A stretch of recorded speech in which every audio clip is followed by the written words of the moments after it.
Welcome everyone that's connected online to this webinar, Different Perspective, What Do Muslim Leaders Think? We're excited to have our speakers with us. One that should be on in just a minute. And we appreciate all of you that have connected online with us.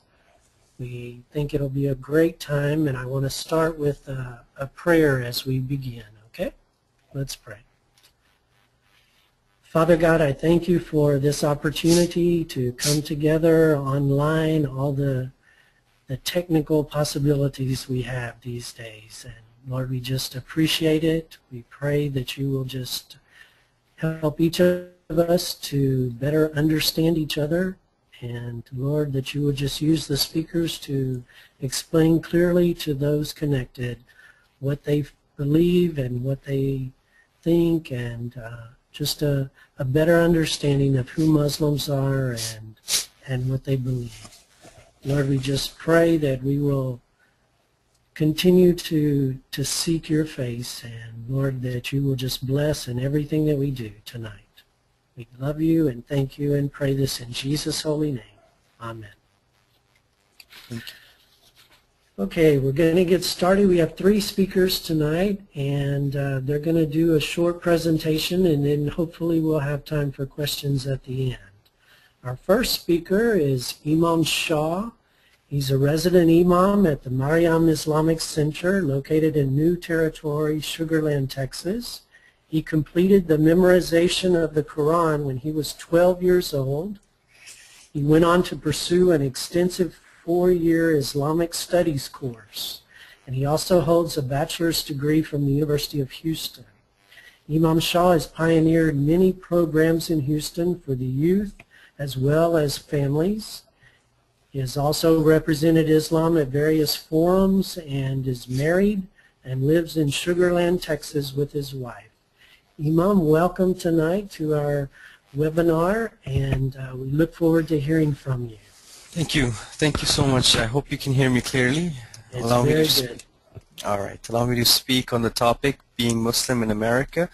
This is a topic that was assigned to me, and as you can see on the slide, it's a familiar, something that you are, something that is not strange to you. You see Muslim women all over in this country with a scarf and a hijab on. When you see them, you know they are Muslims.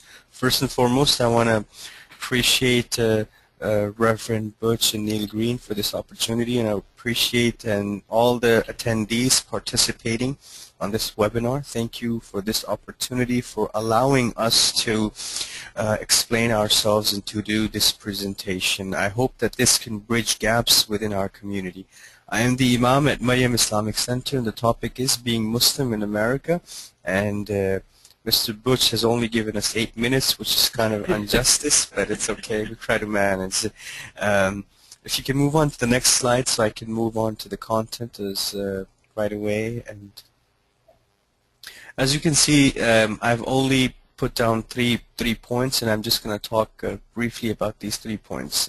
Muslims have been living in the United States for years, for about 50, 60 years, started migrating from different countries, from different parts of the world. The real struggle that came for Muslims was after the 9/11, when the attack happened, and it all showed in the media and the news that Muslims were the bad people and Muslims were behind the attack. So it came hard as Muslims living specifically in the United States, because the attacks took over here.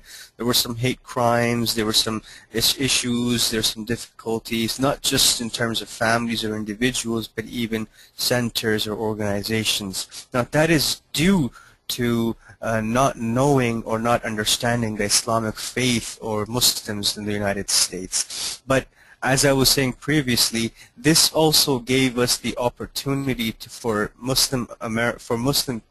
Americans to come and to learn about Islam as well, and it gave the opportunity to Muslims to educate people about Islam.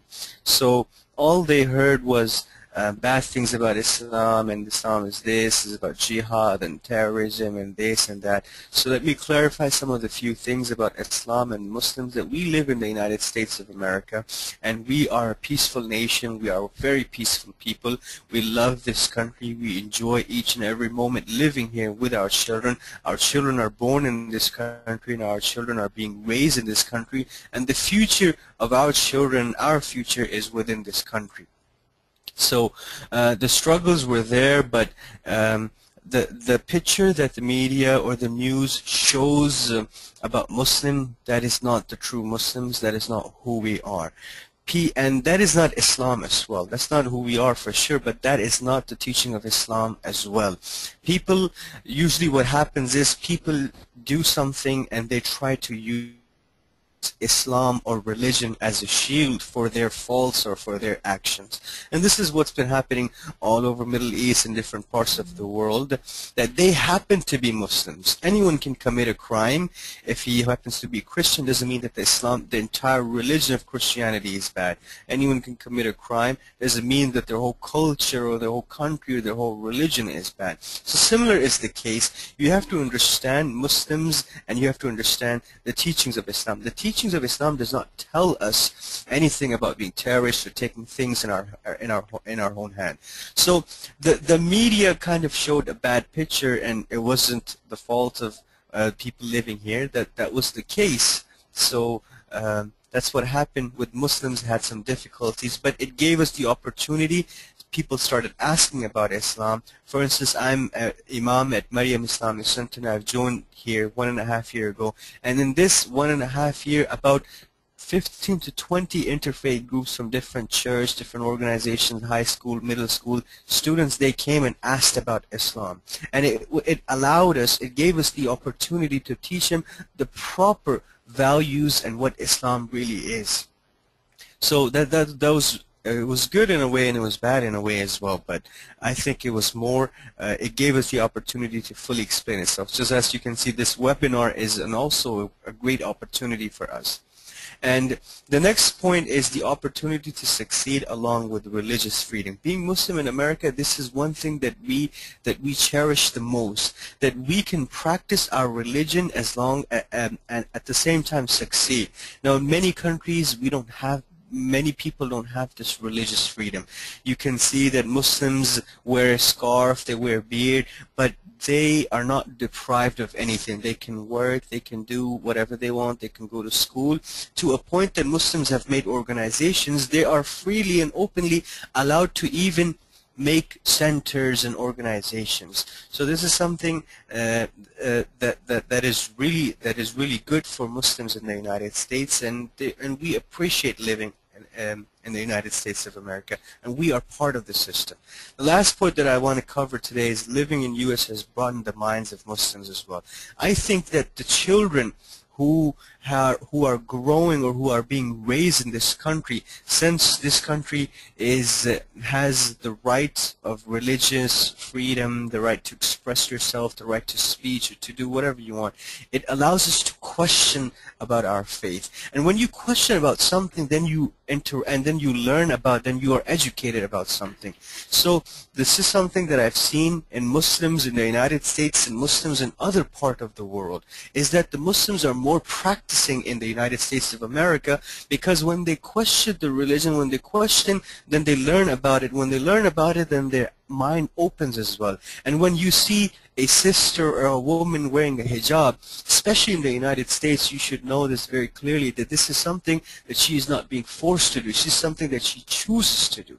If you see a man practicing or praying, then no one is forcing us to do anything in a certain way. Yes, that may be the case in any part of the country of the world, but in the United States that is not the case.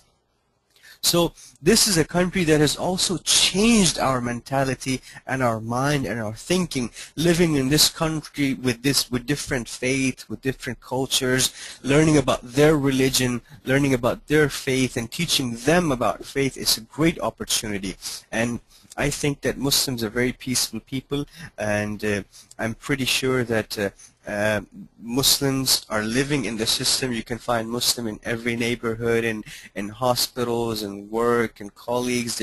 part of every single field, and they are contributing to the economy of the United States of America.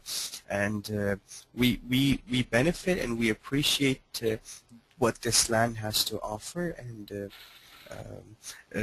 these are some of the things that points. If you do have any questions, feel free to ask me. If you can move on to the next slide, and I will conclude. There's one article that I included. If you like, you can go to time.com. It's the article. It's a small article. It's about being American and Muslim at the same time. It's retrieved from time.com. And also, this is a small book on understanding Muslim. It's a story of 45 American Muslim men on being Muslim. It's a series about I Speak for Myself. You can buy this book from Amazon.com. I'm not the author, so I'm not trying to sell you anything. It's just a book that you can find selling $12. Something that will enhance your knowledge about Muslims living in the United States. Once again, thank you for the opportunity. I really appreciate each and everyone for being part of this and participating in this. Thank you, Imam. We appreciate that. And we know that you have to take off real quickly and go lead prayers, and hopefully you'll be back in time for the question and answer time at the end. Sure, I will. I will. Thank you. Thank you. Okay, our next speaker is Asker Karakuzu. He was born in Turkey in 1979. He moved to the USA in 2002 to pursue his doctorate degree in genetics at University of Texas Southwestern Medical Center in Dallas. And he's been working for a private research lab since 2010. He's also been involved in interfaith dialogue activities since 2004. He's married to Fatma, and they are part of the Houston Blue Mosque. And so, Oscar, we're very glad to have you this evening, and go right ahead. Again, we have 8 minutes, okay? Okay, good evening. Bush, thank you very much for the introduction. It's an honor for me to share my ideas with you and with you all. So I'm going to talk about, first of all, about the Syrian Revolution. Then maybe if I have some time, I'm going to connect it to interfaith dialogue, which is what I volunteer here with my in my extra time out of my work. So, and I'm Turkish. I was born in Turkey. I'm going to talk about Syrian Revolution. Maybe not the perfect match, but you know, still reasonable, because Turkey is a neighbor of Syria, and it's very affected with the problem going on in Syria for now. We have like close to 200,000 refugees in Turkey from Syria. They are running away from the persecution there. And there's another connection is many Turkish citizens living close to Syria has relatives in Syria actually. So, you know, two villages at the other side of the border, basically they are relatives. They, you know each other very well. They visit each other. They used to do it before the war. So we have both relative connections and also neighbor connections, and we have a lot of refugees in coming to Turkey from Syria. Well, I'm going to give you go fast. You know, the country's name is Syrian Arabic Republic. Go to the next slide, please. So it's, you know, at the heart of the actually Middle East. You can see the country with the star there, neighbored by Turkey, Iraq, Jordan, and Israel, and Lebanon. Next slide, please. Well, the demographics is, you know, very complicated also in Syria, which also makes the problem in Syria a little bit more complicated compared to Tunisia or Egypt. So it's 60% Sunni Arabs. There are 12% Alevite Arabs, which are actually more has power in the government at the moment, and 10% Christians and some other minorities. Next slide, please. I'm going to just give you short, very basic, you know, you can read this slide later yourself maybe, but just from the history of the Syria, it was established in 1932. It has like a few years of democracy trial, multi-party democracy trial, but this was unsuccessful at the end. It has like 3 military coups, which basically ended up one-party ruling, which is the El Baas party, which started running the country in 1963. Next slide, please. So what is El Baas party? So it's their motto is unity, liberty, and socialism. So it's a socialist, nationalist, Jacobin, and sectarian party. which is very similar to, I will say, maybe it didn't end up like the Hitler, but it's, the Hitler's party in Germany had the same kind of ideas. So it was socialist, it was nationalist, it was German nationalists, but these are, Arabic nationalists, and it's sectarian. During the El-Bas party, there was another revolution trial in 1982, and it ended up like more than 4,000 people were slaughtered by the government itself. Can we go to the next slide, please? Okay, so the father Hafez al-Assad ran the country like for more than 30 years, and he died in 2000, and then his son Bashar al-Assad became the president of the country. So El-Bas, these are the single persons we can see outside, but actually it's a party running the country. Actually, maybe more than one person has power in the government. So then, following Tunisia, Egypt and Syria, there had been the revolution started in March 15, 2011, and it started like with peaceful protests, but the response of the government was very different from the Egypt or Tunisia. So Syria is very, very different from Egypt and Tunisian experience of the Arabic Spring. So it ended up like, killings, thousands of killings, and tortures and arrests and those kind of stuff. So who is the opposition groups? So this, I think, one of the important questions I actually didn't forget to talk about in my first talk. So the opposition group actually is not only one group. There are like more than several groups which represent like religious Muslims, Sunni Muslims, the minority Christians, liberal leftist people. So it's a group of people who are basically are not happy with the politics of single party government, which it's a tyranny, it's a dictatorship. The wealth of the country is not distributed equally among the people. So these kind of things, and also by the motivation from Egypt and Tunisia, people started this revolution in Syria. Next slide, please. Up to this point, more than, as I said, 45,000 people has been killed, and most of them are civilians, and there are like thousands of children and also women are among these dead people. Next slide, please. Well, I'm going to just show two examples, but there are like hundreds and thousands of examples of these stories from some of the victims of the revolution. So this is a kid, he's like maybe 12 years old. He has been arrested, captured by the military forces of Syria, has been humiliated, tortured, and this is only for the kids, and I cannot, you cannot imagine for the elder people. Next slide, please. Well, this is another victim, and she was arrested again for some reason, and actually she has been tortured, and she was accused of being an American spy, actually. So that's a interesting accusation, actually. Next slide, please. Well, these are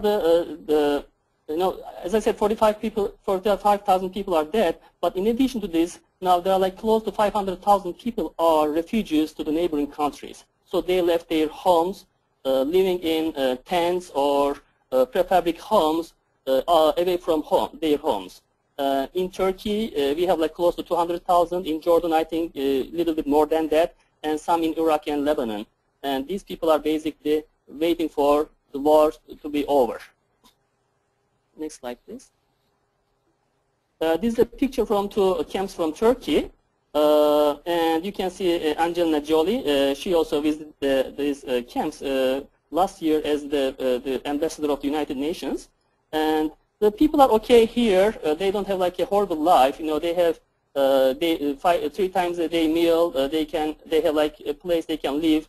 But there are definitely problems, and they want to go back to their homes. Can we get the next slide? So the main problems they face there now is the winter cold, the education, so their kids cannot go into school there. they can go to school in Turkey, but education language is different. It's taught in Turkish. These kids doesn't know Turkish; they speak Arabic. Teens and young adults are with no occupation. They sometimes cause problems, and there is also some little cultural friction between the local people in Turkey. Next slide, please. Okay, we've got about 1 minute, Oscar. Okay. Okay. So as a summary, there's a really human tragedy going on in Syria now.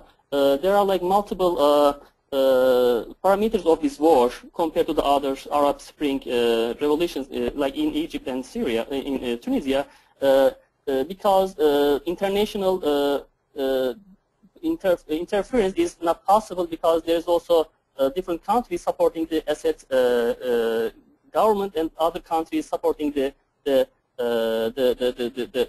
rebellions. So it's a really complicated issue in Syria now.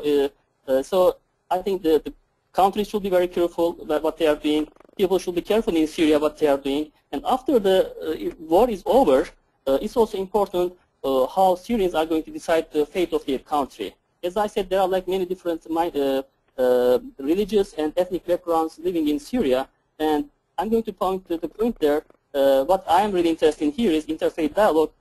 It's going to be very important for those people to build up their country with dialogue, with understanding each other, with knowing that they are going to live together forever there.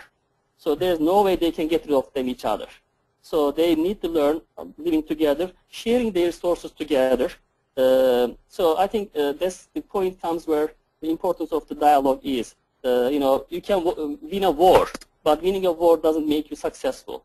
So after the war, establishing new countries and others may be more harder work to do than fighting. So that's what I would like to say here. Those people, needs a lot of help there. Maybe our prayers might help. Maybe we cannot do more here, but it's really there's a big human tragedy going on there, and we hope it ends in a short time. That's all I would like to say. If you have any questions. Okay, we'll have questions at the end. Thank you very much, Oscar. You're welcome. Thank you very much. And our third presenter is Dina Abdulrahman. She's currently a student at the University of Houston of Clear Lake in clinical psychology, the master's program there. She has a medical degree from Egypt, but is not practicing medicine in order to care for her family of 6 children. She's married to Mohammed Shalabi, who's a cardiologist, and Dina and her family are part of the Clear Lake Islamic Center. So welcome, Dina, and we thank you for your time and look forward to hearing from you. Thank you, Chanel. I really appreciate your invitation, and I appreciate what you do in order to give us opportunity to speak for ourselves and clarify all the misconceptions. Can you hear me well? Yes, everything's okay, great. Okay, so that's a picture in the front of Egypt in Tahrir Square, February 11th of 2011, which was the day their tyrant had fallen, Mubarak, Hosni Mubarak. And to some of you, they might know that this dictator has been supported by, unfortunately, by several and successive American administrations. And that tells you a little bit about where the conflicts are coming from. Next slide, please. Here we see some few pictures from the revolution. The revolution started January 25th. It was not planned to be a complete wipeout revolution where they clear the scenes and take down the regime. It was just a protest against some practices of the police and of the last elections. They were all like a fraud, a big drama with false votes, and it was just a joke. The last elections, 2010, like the previous elections, actually. However, the people couldn't take it anymore. Plus, they have seen what happened in Tunisia, where their president actually, after I think 21 or 23 days, he left the country. He fled with his family. And he's a tyrant as well, like he's like Hosni Mubarak and the other Arab tyrants. He couldn't stand it, so they took us to the streets in millions, chanting "Silmiya, Silmiya," which means we are peaceful, we are peaceful. So they gave us all, in my view, and I'm sure I'm biased because I'm Egyptian, but I feel it that way, that they taught the world, and that was actually President Obama's comments, and other leaders, other world leaders, they commented and said how they inspired the youth in the world, and they inspired a lot of us that peacefully we can change our reality. We don't need wars to change to democracy. We don't really need to kill anybody to change. Actually, they were killed. They were just defending themselves. As you can see, these pictures are real. These are real people. They're not, this is not, that's how it was. People standing with bare hands in front of the police of the tyrant, the guards, his guards, and that's how they took him down. They took millions, like they estimate of like 20 million people went on the street shouting "Silmiya, Silmiya," and shouting bread, freedom, human dignity. That's what they wanted. Now, in order to do justice to Muslims, I would, if I was not a Muslim, I would look at these millions and say maybe they represent Muslims rather than Bin Laden and his gang. I mean, Bin Laden and his people were only just a few thousand at the most. At the most, there's just a few thousand. Millions in Egypt, and millions in Tunisia, and millions in Yemen, and more in Syria went to the streets peacefully. They wanted freedom, dignity, and just social justice.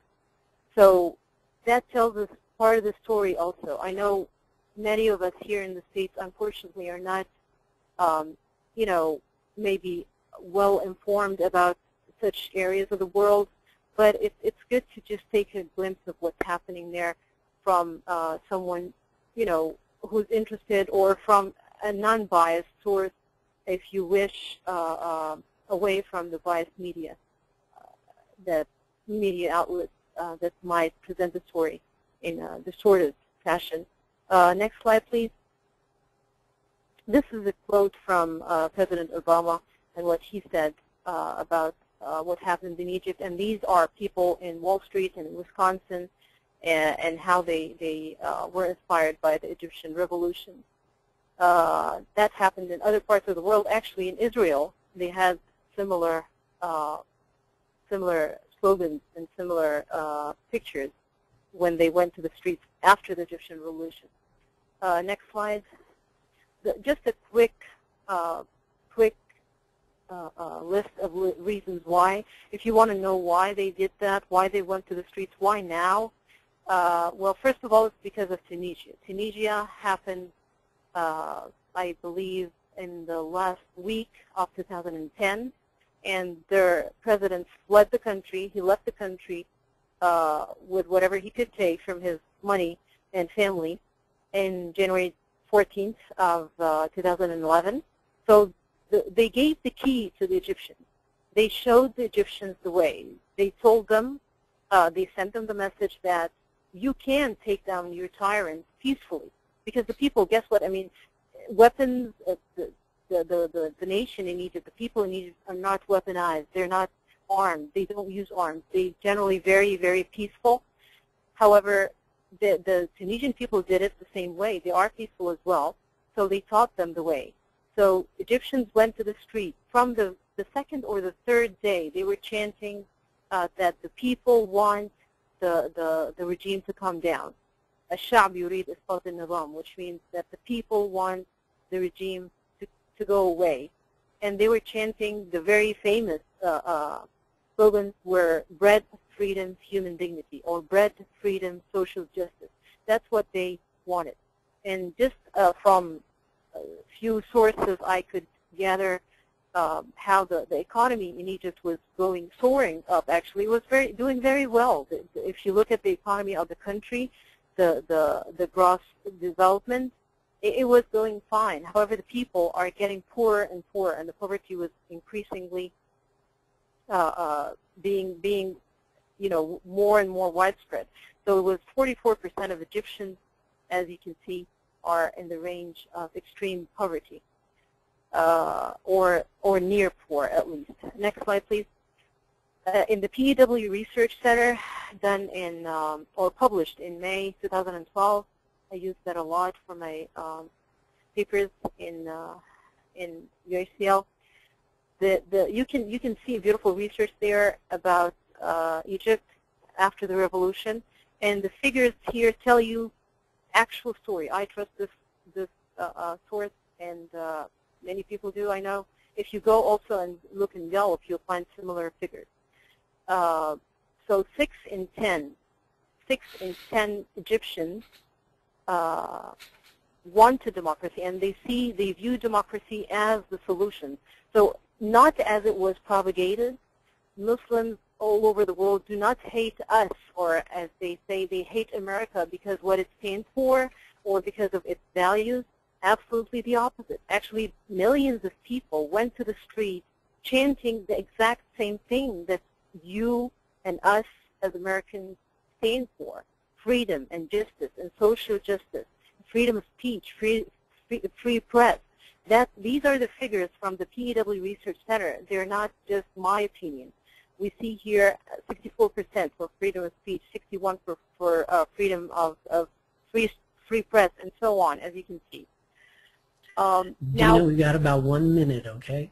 Okay. Now the Egyptians, in order to just not make it look like it's romantically the same as in America, it's not. And probably the outcome will be different as well. It will not be a secular country because of the figures that you can see in the second paragraph here. 66% of the Egyptians believe that Islam should play a role in the country, and it does play a role. And 83% say that it has somewhat good or very good influence on the country. So it is a very religious country. It is predominantly Muslim. So it's going to be a democracy, but it's going to be different. It's not going to be like Iran, as far as I understand, as far as I know my country and my people, because Iran is a theocracy rather, but Egypt is different. And as you can see, you can put the two figures together. Their thirst for freedom and freedom of speech, free press, and all, along with Islam. So probably the product would be something different, and hopefully something really, very friendly with the whole world, with no clashes. Last slide, please, Bitch. So again, if you can look at the figures here, it's talking about what the Egyptians or how the Egyptians view the secular forces there, or the secular bloc, as they call themselves. Only 38 were favorable, and 47 were unfavorable. They had unfavorable view of this coalition. The previous slide was talking about women, and you can see here that 7 in 10 Egyptians don't really think that anything will change, or women's positions in Egypt, women's conditions will change to be better. So that's a very short version of what took place in Egypt, and I appreciate the 8 minutes, Bish. Thank you so much, and hopefully we can cover more in the questions and answers. Thank you so much. Okay, we've had a lot of questions submitted by the people, but we can only have time for just a few. But Oscar, what do you believe are the greatest misunderstandings that some Americans have of Islam, and what can or should be done by both? Can you hear me? Can you repeat again? Okay, what do you believe are the greatest misunderstandings that some Americans have of Islam, and what could or should be done both for Muslims and Christians to correct this? Well, I mean, there are many actually, but I'm going to just tell what I first see. First of all, like as Iman Shah said, the 9/11 is the the most important misunderstanding about Muslims. So many people think, they don't say it, but you can understand. They think every Muslim is a potential terrorist. This is one. The second is the women issue. So everybody thinks the women in Islam are oppressed. Well, there are reasons, true reasons they make this belief stuff. That's true. Things happen in the world, but these things doesn't represent all Muslims in the world, first of all. And what can we do? I think, as I said, it comes to the point again. I think the education, one-to-one relationship, this kind of stuff, I think, is the best way to increase understanding between these faiths, or between understanding. That's first of all what we can do in the United States, but in the world also. Especially, I think the Islamic world should spend a lot of time to do something about this, how to correct these problems. Because it's really true, there are reasons of the regions of the Islamic world, the women are really oppressed. But this is not because of the region, but because of the local culture there. So this kind of stuff should be corrected from the Islamic side. So, but on the other hand, the people who are not Muslim should also learn that, or we should reach out them that what Islam says, what is the difference between Islam and the culture. For example, hijab, you can see different versions of hijab in the world. Afghanistan is different, Turkey is different, Iran is different, and Egypt is different. So these are influenced by the cultures, local cultures. So,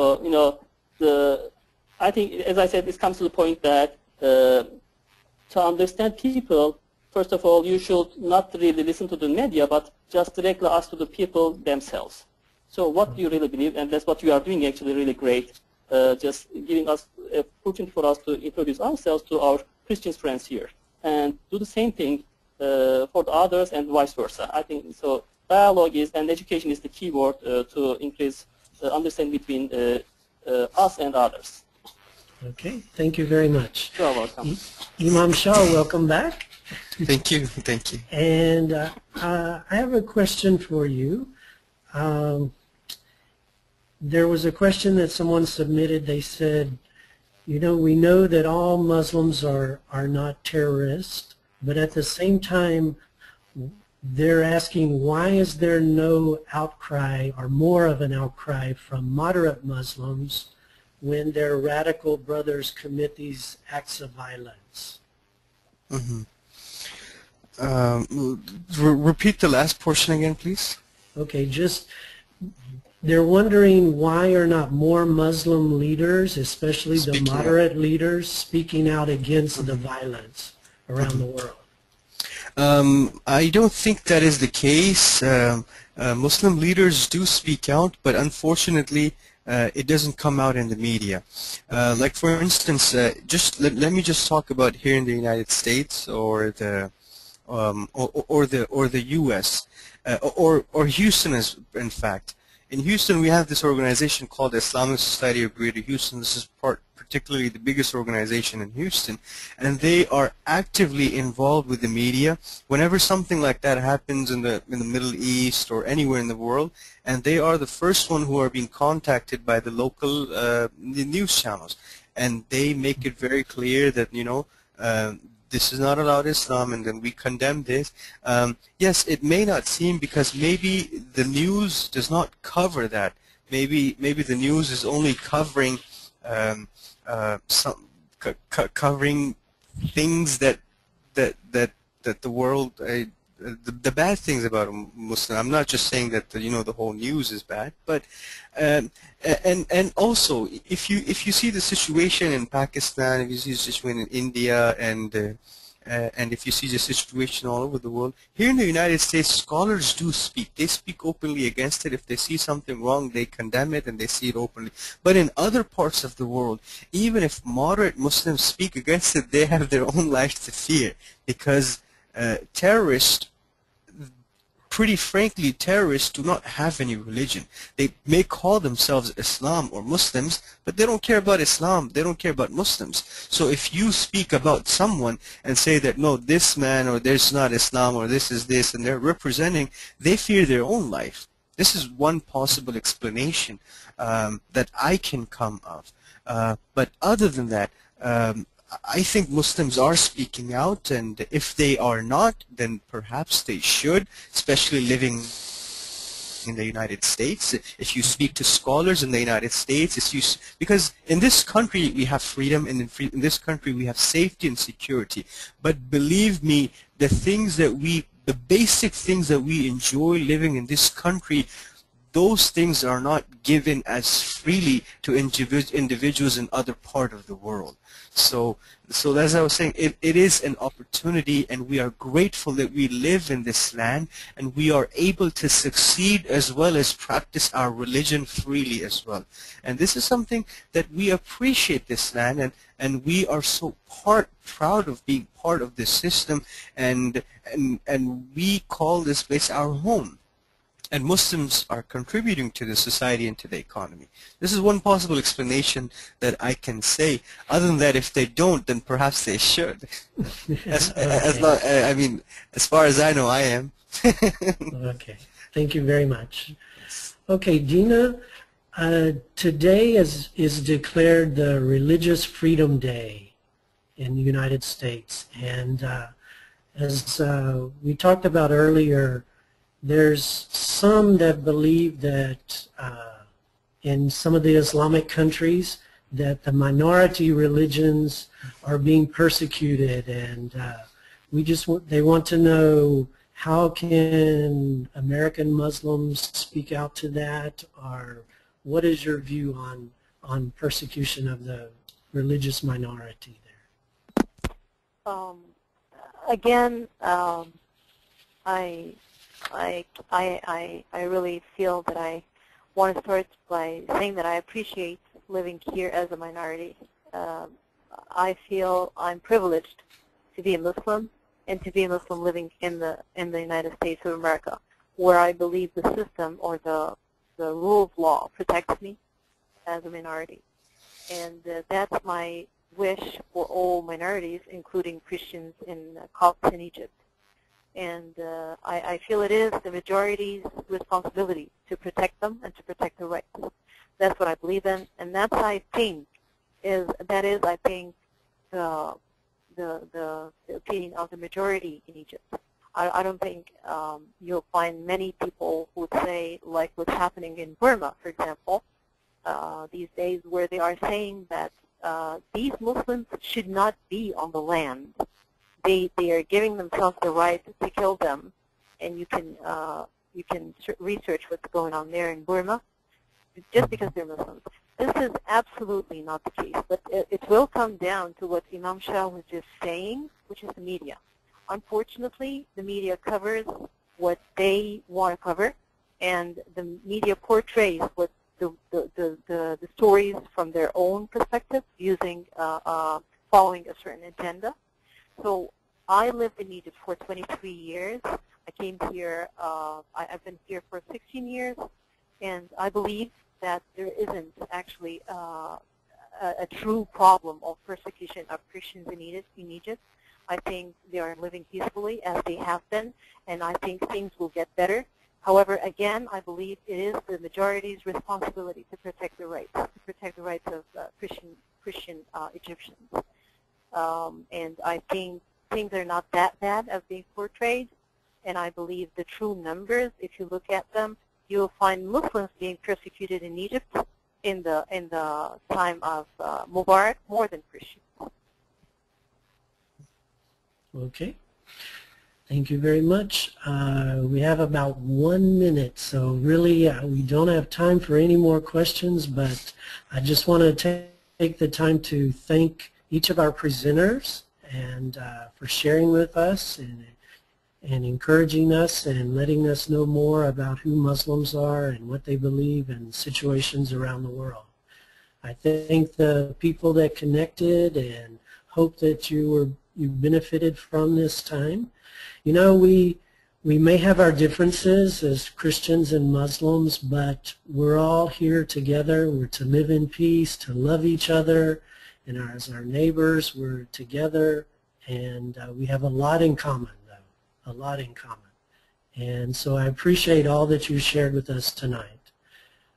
Thank you all again, and I hope that we can do this again very soon. So blessings to each of you, and thank you again for your participation. Thank you. It was a pleasure and an honor. Thank you. Thank you, Victor. No, thank you so much.